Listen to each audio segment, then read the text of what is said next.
Students, we will discuss about the important news. First news is regarding the Kargil war के perspective से है। Students, Kargil war के जो 25 years हैं वो कंप्लीट हुए हैं, उसी के पर्सपेक्टिव से यहाँ पे मेंशन किया गया।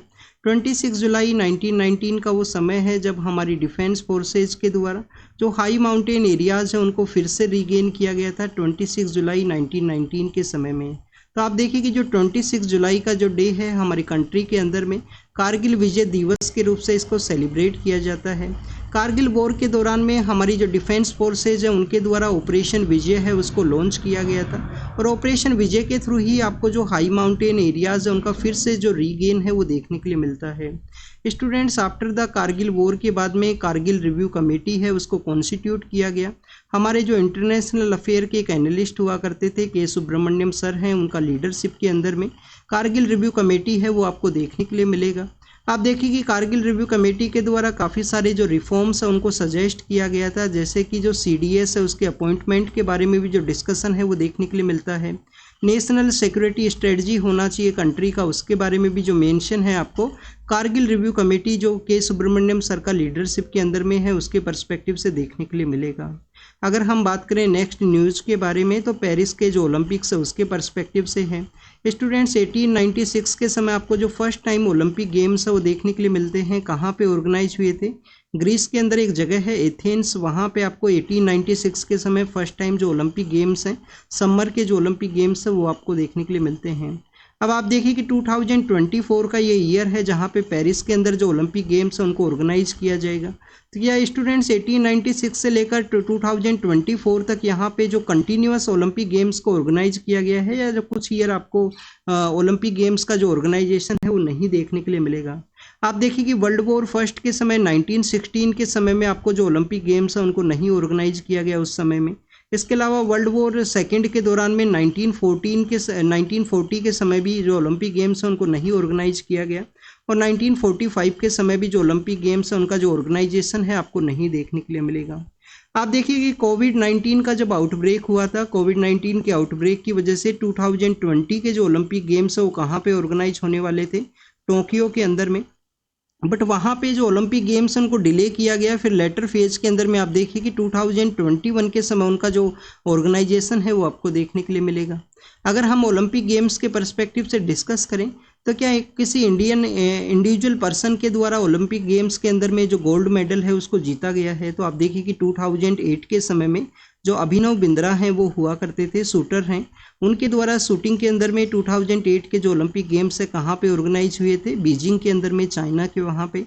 तो वहाँ पे आप देखिए कि इंडिविजुअल कैटेगरी के अंदर में किसी एक पर्सन के द्वारा जो गोल्ड मेडल है 2008 के अंदर जीता गया था। उसके बाद में नीरज चोपड़ा हैं जो जेवलिन थ्रो के अंदर में 2020 के जो टोक्यो ओलंपिक गेम्स है उसके दौरान में। इससे पहले इंडिया के द्वारा क्या गोल्ड मेडल नहीं जीता गया था ओलंपिक गेम्स के? वहाँ पे आप देखिए गोल्ड मेडल तो जीता गया था, पर टीम के एफर्ट्स के थ्रू टीम गेम्स के अंदर आपको देखने के लिए मिलेगा। इंडिविजुअल जो गेम्स है वहाँ पे आपको नहीं देखने के लिए मिलता है। इसके अलावा स्टूडेंट्स, अगर हम बात करें ओलंपिक के ही पर्सपेक्टिव से तो फर्स्ट इंडिपेंडेंट इंडिया के फर्स्ट कौन पर्सन है जिनके द्वारा ओलंपिक के अंदर जो गोल्ड मेडल है वो जीता गया? KD जाधव नाम के जो पर्सन है जो आपको 1951 के जो ओलंपिक गेम्स है उनके अंदर में उनका जो मेडल है वो आपको देखने के लिए मिलता है। क्या स्टूडेंट्स इंडिया के द्वारा कभी ओलंपिक गेम्स है उनको ऑर्गेनाइज किया गया है? क्या इंडिया के द्वारा कभी ओलंपिक गेम्स है उसको ऑर्गेनाइज करवाया गया है 1896 से लेकर 2024 तक? ये आप कमेंट सेक्शन के अंदर बताना है, ये आपका होमवर्क है। क्या फ्यूचर के अंदर किसी ईयर के अंदर इंडिया के द्वारा ओलंपिक गेम्स है उसको ऑर्गेनाइज करवाया जाएगा? तो ये भी आपको पता होना चाहिए। नेक्स्ट अगर हम डिस्कस करें स्टूडेंट्स, यहाँ पे इनकम टैक्स के बारे में है, एग्जाम से पर्पज़, ये एग्जाम से रिलेटेड ये न्यूज़ इंपॉर्टेंट नहीं है। नेक्स्ट आप देखिए कि जो हमारे मिनरल रिच एरियाज हैं जहाँ पे जो मिनरल्स हैं स्टेट के अंदर जो पाए जाते हैं, क्या स्टेट गवर्नमेंट्स के द्वारा वहाँ पे जो टैक्सेशन का जो प्रोसेस है उसको इम्पोज किया जा सकता है? तो यस स्टूडेंट्स, आर्टिकल 246 के थ्रू सुप्रीम कोर्ट के द्वारा एक जजमेंट के अंदर में 8:1 के अंदर जो जजमेंट है उसको डिलीवर किया गया। स्टेट गवर्नमेंट्स के द्वारा भी जो टैक्स है वो इम्पोज किया जा सकता है उनके रिवेन्यू को यहाँ पे बूस्ट करने के पर्सपेक्टिव से। पार्लियामेंट के द्वारा लिमिट नहीं किया जा सकता है। स्टेट लेजिस्लेचर का जो पावर है कि मिनरल का जो लैंड है वहाँ पे जो टैक्स है उनके द्वारा नहीं लगाया जाएगा। स्टूडेंट्स ये रेवेन्यू का जो रेज करने का जो एबिलिटी है उसको इम्पैक्ट करेगा अगर यहाँ पे जो टैक्स लगाने का उनका जो पावर है उसको लिमिट किया गया तो। इसके अलावा स्टूडेंट्स यहाँ पे जो हमारा माइंस एंड मिनरल्स का जो 1957 का जो एक्ट है उसके पर्सपेक्टिव से भी डिस्कस किया गया है कि सेंटर के द्वारा स्टेट गवर्नमेंट को रेस्ट्रिक्ट नहीं किया जा सकता। कुछ मिनरल रिच स्टेट हैं जैसे छत्तीसगढ़ है, झारखंड है, उड़ीसा है, जहाँ पे नेशनल एवरेज जो पर कैपिटा इनकम है उससे भी कम आपको जो पर कैपिटा इनकम है वहाँ पे देखने के लिए मिलेगा। तो इसी के पर्सपेक्टिव से डिस्कशन है कि स्टेट्स का जो रिवेन्यू है उसको रेज करें आर्टिकल 246 के थ्रू जो उनको पावर है, और टैक्सेशन उनके द्वारा लगाया जा सकता है।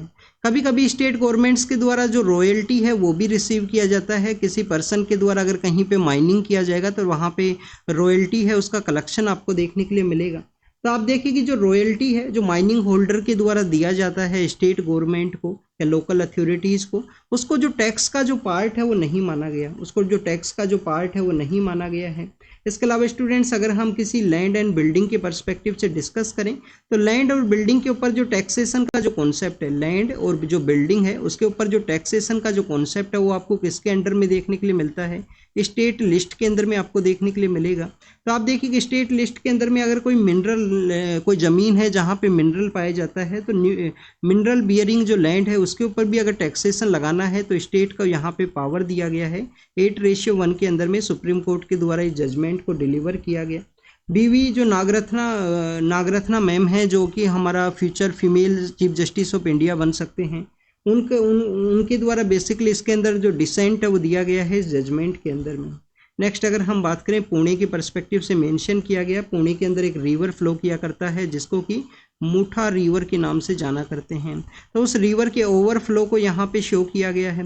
नॉर्दर्न पार्ट ऑफ बंगाल के बारे में डिस्कशन है कि नॉर्दर्न पार्ट ऑफ बंगाल को किसी हमारे जो नॉर्थ ईस्ट के जो स्टेट्स हैं उनके साथ में मिला दिया जाए, उसके बारे में यहाँ पे डिस्कशन है। बट आप देखिए कि कंप्लीट पावर किसके पास में है, हमारे कंट्री के अंदर में जो कम्प्लीटली जो एडजस्टमेंट करने का जो पावर किसके पास में है, पार्लियामेंट के पास में।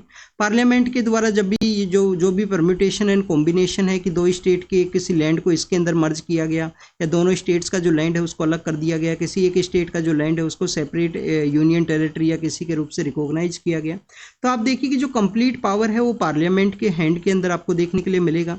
आर्टिकल 4 आपको ये इसके बारे में पता होना चाहिए कि जो लेजिस्लेचर है, जो बिल है, उसको भी प्रपोज पार्लियामेंट के अंदर ही किया जाएगा।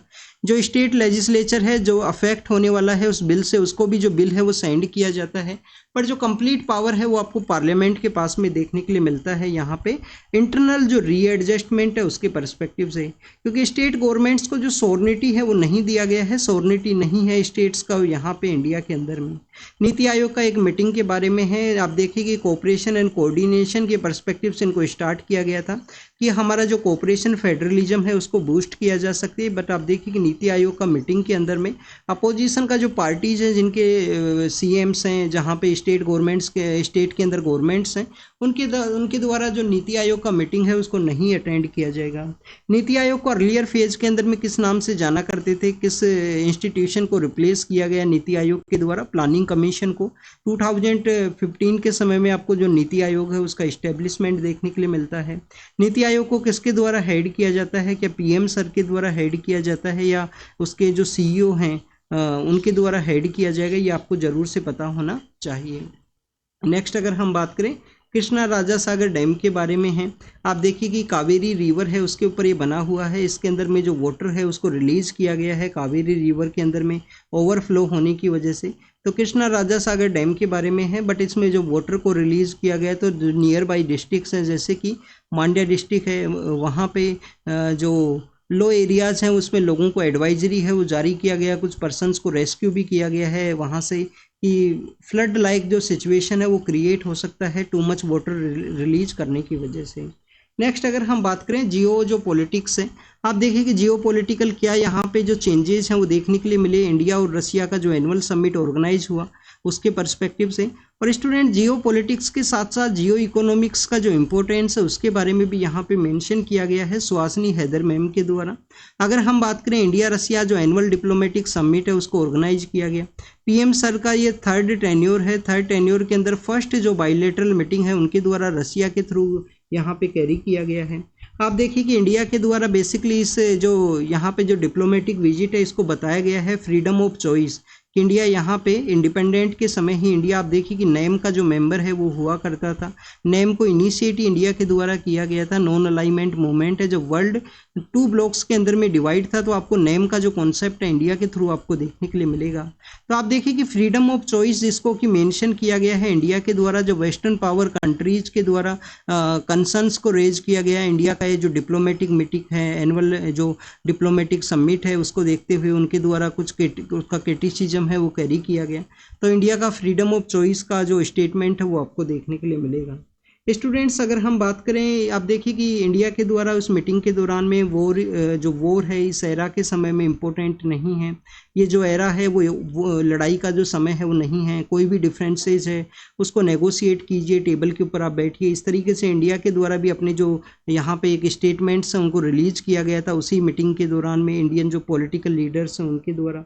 आप देखिए कि वेस्टर्न कंट्रीज के द्वारा जो पीस प्रोसेस है उसको इस्टेब्लिश किया जा सके, उसके रिगार्डिंग में जो आपको पीस टॉक्स हैं वो देखने के लिए मिलती हैं स्विट्जरलैंड के वहाँ पे, जिसको कि पीस प्रोसेस का जो नेम है वो भी दिया गया है, पीस जो प्रोसेस है उसका नाम भी दिया गया है। नेक्स्ट, अगर हम इसी के पर्सपेक्टिव से डिस्कस करें तो आप देखिए कि इंडिया के द्वारा रसिया को यहाँ पे जो चूज किया गया, तो ये बेसिकली जियो इकोनॉमिक्स के पर्सपेक्टिव से भी इम्पोर्टेंट है। रसिया के अंदर में जो ऑयल है वो प्रेजेंटली वहाँ पे वेस्टर्न पावर कंट्रीज़ के द्वारा उसको सैंक्शन लगाया गया है। तो आप देखिए कि इंडिया के लिए डिस्काउंट रेट के ऊपर में आपको जो ऑयल है उसका अवेलेबिलिटी आपको देखने के लिए मिलेगा। इसके अलावा स्टूडेंट्स, यहाँ पे इंडिया और रसिया का जो ट्रेड है वो 66% ग्रो भी हुआ है लास्ट 1 ईयर के अंदर में। फार ईस्ट रीजन के अंदर इंडियन जो कंपनीज है उनके इन्वेस्टमेंट के पर्सपेक्टिव से एग्रीमेंट्स को साइन किया गया। चेन्नई व्लादिवोस्तोक का जो मैरीटाइम ट्रेड है, नॉर्दर्न पार्ट ऑफ नॉर्दर्न सी का जो एरिया है, आर्कटिक के जो सी रूट्स हैं उनके भी दोबारा से डेवलप करने के पर्सपेक्टिव से डिस्कस किया गया। और इंटरनेशनल नॉर्थ साउथ जो ट्रांसपोर्ट कॉरिडोर है उसके अंदर ईरान के थ्रू में इंडिया का जो चाबहार पोर्ट है, जिससे कि कनेक्टिविटी है वो सेंट्रल एशिया और रसिया के जो पार्ट्स हैं उसके अंदर में यहाँ पे बूस्ट किया जा सके। तो इंडिया के लिए आप देखिए कि जियोपॉलिटिकल पर्सपेक्टिव से भी रसिया है जो इम्पोर्टेंट है। जियोपॉलिटिकल वे में किस वजह से इम्पोर्टेंट है, क्योंकि इंडो पैसिफिक रीजन के अंदर में जो चाइना का जिस तरीके से डोमिनेशन इंक्रीज हुआ है, तो चाइना का जो हमारा लैंड के जो डिस्प्यूट है, लैंड बाउंड्री का जो डिस्प्यूट है उसको रिजोल्व करने के रिगार्डिंग में रसिया के साथ में जो डिस्कशंस है वो कैरी किए गए हैं। इसके अलावा आप देखिए कि इंडो पैसिफिक रीजन के अंदर में ऑस्ट्रेलिया, यूके, यूएस का जो आपको एक एग्रीमेंट्स हैं, जो उनका जो ब्लॉक है वो आपको देखने के लिए मिलेगा। तो उन्हीं को काउंटर करने के रिगार्डिंग में इंडिया के द्वारा इस तरीके से रसिया के साथ में एनुअल डिप्लोमेटिक समिट्स उनको कैरी किया गया। तो फ्रीडम ऑफ चॉइस, अगर आप पॉलिटिकल साइंस के अब PSIR के स्टूडेंट हैं, आपका ऑप्शनल है, तो आपको फ्रीडम ऑफ चॉइस के बारे में पता होना चाहिए। इंडिया के द्वारा इस वर्ड को क्यों यूज किया गया है, इंडिया को इसके जो जियो इकोनॉमिक क्या बेनिफिट है, क्या इंडिया को डिस्काउंट रेट के अंदर ऑयल का अवेलेबिलिटी होना, और भी काफ़ी सारे जो मैरीटाइम ट्रेड है, international north south transport corridor है, चेन्नई व्लादिवोस्तोक का जो यहाँ पे कनेक्टिविटी प्रोजेक्ट्स है, इनको बूस्ट करने में हेल्प करेगा। नेक्स्ट, अगर हम बात करें केरल के द्वारा, आप देखिए कि एक सेक्रेटरी है उसको अपॉइंट किया गया है, और इसके अलावा वहाँ पे एक मिनिस्ट्री है उसको भी अपॉइंट किया गया फॉरेन अफेयर्स के रिगार्डिंग में या एक्सटर्नल जो अफेयर्स हैं उसके रिगार्डिंग में। तो केरल के द्वारा जब ये किया गया तो मिनिस्ट्री ऑफ एक्सटर्नल अफेयर के द्वारा यहाँ पे कुछ उसके अगेंस्ट में कुछ स्टेटमेंट है वो दिया गया है कि आप देखिए कि हमारे जो स्टेट्स हैं उनको पावर नहीं है, जो हमारे स्टेट्स हैं उनको पावर नहीं है फॉरेन अफेयर्स के पर्सपेक्टिव से। फॉरेन अफेयर्स का जो रिस्पॉन्सिबिलिटी है वो आपको सेंट्रल लिस्ट के अंदर में देखने के लिए मिलता है। जो पंबा रिवर है वहाँ पे आप देखिए कि स्नेक रिवर्स स्नेक बोट्स हैं वो देखने के लिए मिलती हैं। स्नेक बोट की रिगार्डिंग में नेहरू ट्रॉफी है वो भी आपको देखने के लिए मिलेगा। ओणम का जब सेलिब्रेशन किया जाता है केरल के वहाँ पे, तो स्नेक बोट का जो रेस है वो आपको देखने के लिए मिलता है। इंडिया के अंदर जो कोल माइनिंग का जो प्रॉब्लम्स है उसके बारे में मेंशन किया गया है। आप देखिए कि कोल माइनिंग का जो इशू है वो इलीगल वे में इंडिया के अंदर आपको अलग अलग एरियाज़ के अंदर देखने के लिए मिलता है। क्यों ये आपको देखने के लिए मिलेगा, पॉवर्टी एक रीजन है, पॉवर्टी एक रीजन है, अनएम्प्लॉयमेंट एक रीजन है, अनएम्प्लॉयमेंट एक रीजन है। अपना जो बेसिक जो यहाँ पे डिमांड है फैमिली का, किसी पर्सनस का, तो उसके रिगार्डिंग में आप देखिए इलीगल जो कोल माइनिंग्स है वहाँ पे भी उनके द्वारा जो वर्क है उसको कैरी किया जाएगा। जो सेफ्टी गियर्स हैं, जो सेफ्टी थिंग्स हैं उनके द्वारा अवेलेबल नहीं होती हैं, उसके काफ़ी बार उनका जो डेथ के जो न्यूज़ है वो भी आपको देखने के लिए मिलेगा। जैसे अभी गुजरात का जो सुरेंद्र नगर है वहाँ पे कुछ जो माइनिंग वर्कर्स हैं जो कोल माइनिंग्स के अंदर में वर्क किया करते थे, उनका डेथ हुआ हुआ था ऑक्सीजन का अवेलेबिलिटी ना होने की वजह से। सेफ्टी जो गियर्स हैं उनके पास में अवेलेबल नहीं थे। इंडिया के अंदर कोल माइनिंग के जो इश्यूज हैं आप देखिए किसी एक एरिया से रिलेटेड नहीं है, धनबाद के अंदर ये देखने के लिए मिला था। धनबाद के अलावा अगर हम बात करें आप देखिए कि वेस्ट जो बर्धमान का एरिया है वहाँ पे ये देखने के लिए मिला। 1973 के समय कोल को नेशनलाइजेशन है वो कर दिया गया था। कोल का आपको जो नेशनलाइजेशन है वो देखने के लिए मिलता है। और आप देखिए कि इलीगल अगर कहीं पे माइनिंग किया जाएगा तो इलीगल जो माइनिंग है लॉ एंड ऑर्डर का इश्यू है, और लॉ एंड ऑर्डर आपको स्टेट लिस्ट के अंदर में देखने के लिए मिलता है। इंडिया का जो 55% जो एनर्जी का जो डिमांड है वो आपको कोल के थ्रू देखने के लिए मिलेगा। 55% जो एनर्जी का जो डिमांड है वो कोल के थ्रू फुलफिल किया जाता है। रवांडा के बारे में है, रवांडा के वहाँ पे आप देखिए कि 1994 के समय जो जीनोसाइड है वो देखने के लिए मिला था। अभी जो 1994 के जीनोसाइड के बाद में जिनके द्वारा पावर को कैप्चर किया गया उन्हीं के द्वारा रवांडा के वहाँ से फिर से विक्ट्री है उनका देखने के लिए मिला है। तो उसी के बारे में यहाँ पे मेंशन किया गया है रवांडा के पर्सपेक्टिव से। अगर आपको रवांडा का लोकेशन नहीं पता है तो लोकेशन ज़रूर से देखना।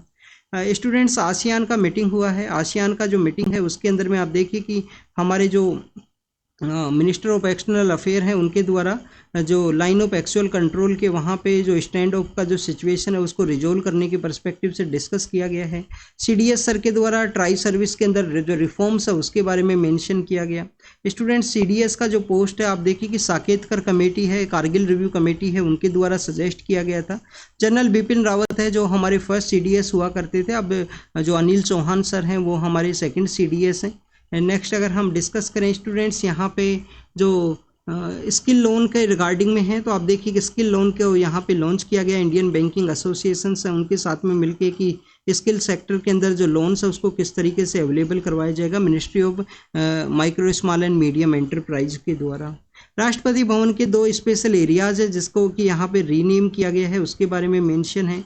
आप देखिए कि 1911 के समय में आपको हर्बर्ट बेकर हैं और लुटियंस नाम के जो पर्सन है उनके द्वारा इनका जो कंस्ट्रक्शन है, जो हमारा दिल्ली का जो कोर एरिया है उसका जो कंस्ट्रक्शन है वो आपको देखने के लिए मिलेगा। नेक्स्ट अगर हम डिस्कस करें स्टूडेंट 7 अक्टूबर का जो अटैक है उसके रिगार्डिंग में कुछ इजराइल के जो सोल्जर्स हैं उनका यहाँ पे जो बॉडी है उसको रिकवर किया गया है उसके बारे में मेंशन है। नेक्स्ट अगर हम डिस्कस करें तो आप देखिए कि वर्ल्ड के पर्सपेक्टिव से इथोपिया के वहाँ पे लैंडस्लाइड का जो इशू हुआ उसके बारे में मेंशन है। इथोपिया कहाँ पे सिचुएटेड है? हॉर्न ऑफ अफ्रीका के वहाँ पे सिचुएटेड है जहाँ पे आपको एटिका है, जिबूती है, वो भी आपको देखने के लिए मिलेगा। एटिका है, जिबूती है, वो सब आपको सोमालिया है वो आपको हॉर्न ऑफ अफ्रीका के वहाँ पे देखने के लिए मिलता है। पुतिन की पर्सपेक्टिव से है कि रसिया को यहाँ पे किसी के द्वारा अगर यहाँ पे लोअर डाउन करने का कोशिश किया जाएगा उसके पर्सपेक्टिव से मेंशन किया गया है।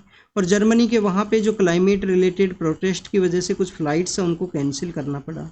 नेक्स्ट अगर हम बात करें यूएस का जो बेसिकली पार्लियामेंट है वहाँ पे आप देखिए कि जो इजराइल के जो पॉलिटिकल लीडर्स हैं उनके द्वारा एक ग्लोबल अलायंस को क्रिएट करने के बारे में डिस्कस किया गया है और यहाँ पे यूएस का जो प्रेसिडेंट इलेक्शंस है उसके पर्सपेक्टिव से है। तो this is all the information related to the today's newspaper जिनके बारे में हमने रीड एंड रिवाइज किया। आप भी इनके बारे में जो इम्पोर्टेंट इन्फॉर्मेशन मिला है उसको नोट डाउन कीजिए। जो होमवर्क दिया गया है उसको कमेंट सेक्शन के अंदर ज़रूर से बताना। Thank you students, thank you very much.